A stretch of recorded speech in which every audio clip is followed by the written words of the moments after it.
Hi, this is Sienna Gang. Today we will be making a guaranteed recipe for Korean japchae. This is for 5 to 6 people.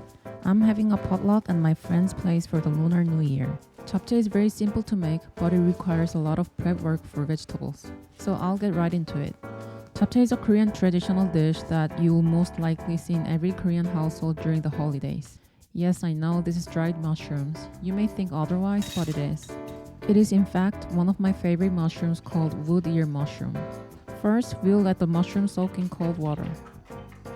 I prepared 600 grams of beef and I'm cutting it into 6 centimeter slices. When it's all cut, I'll let it marinate while I prepare the rest of the ingredients. For the marinade, add a spoonful of minced garlic, 2 tablespoons of soy sauce, and 1 tablespoon of cooking wine.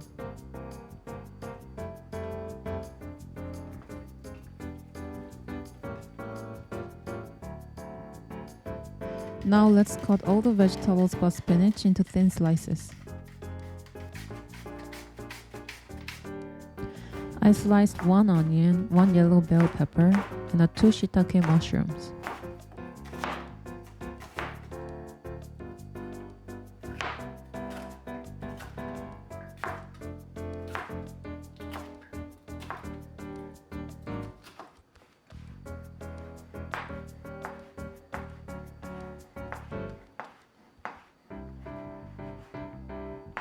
Now blanch a bag of clean spinach in boiling water for about 30 seconds.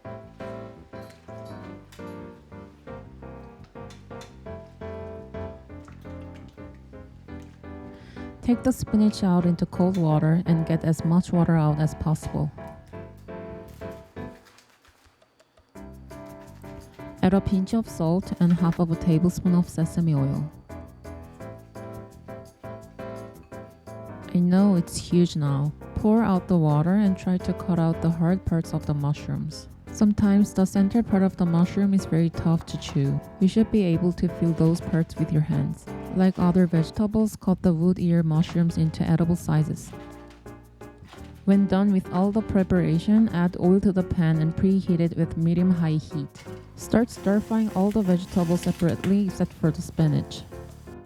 Add a bit of salt when stir-frying the vegetables. Cook them till they're golden brown in color.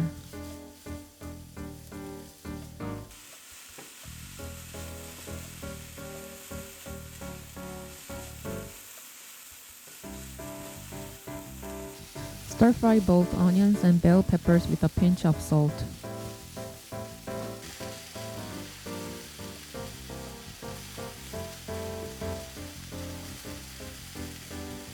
I was rushing this morning and forgot to add oil to the pan when stir-frying shiitake mushrooms, hence the stuck pieces.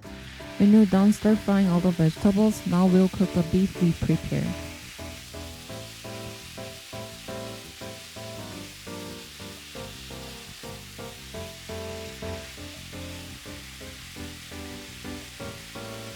Don't worry about the beef juice when cooking. Continue cooking on medium-high heat. Remove them when they're fully cooked.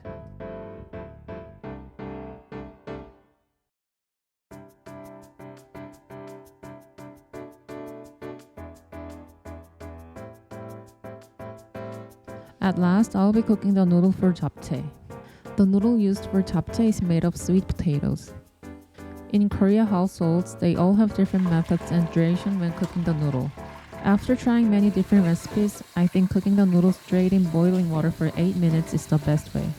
After cooking the noodle for 8 minutes, put them in cold water and let all the water out to stop the cooking process.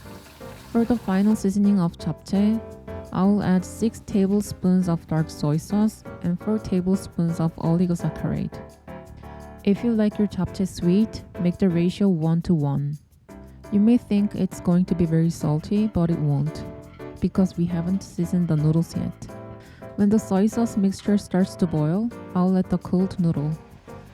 We'll incorporate the sauce into the noodle and add 2 spoons of cooking oil. It prevents the noodles from sticking to each other later on. Continue cooking and coat the noodle with the sauce.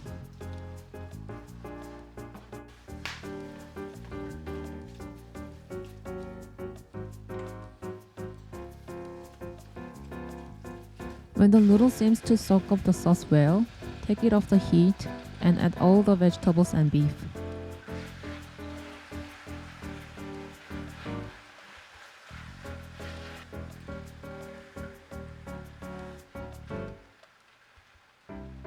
Add 4 tablespoons of sesame oil. Mix it well and you're finally done. Normally you should cool the noodle before mixing, but I had no time, so I had to just use my tongs, which wasn't easy. All my friends love my japchae. You can eat it on its own, but Koreans eat it with rice. I usually cook a lot and store it in the fridge for later. You can microwave it and it'll be as good as new. To finish up any Korean food, you should add a sprinkle of sesame seeds. Now you're really done. Thank you for watching. Please give it a try. Bye guys.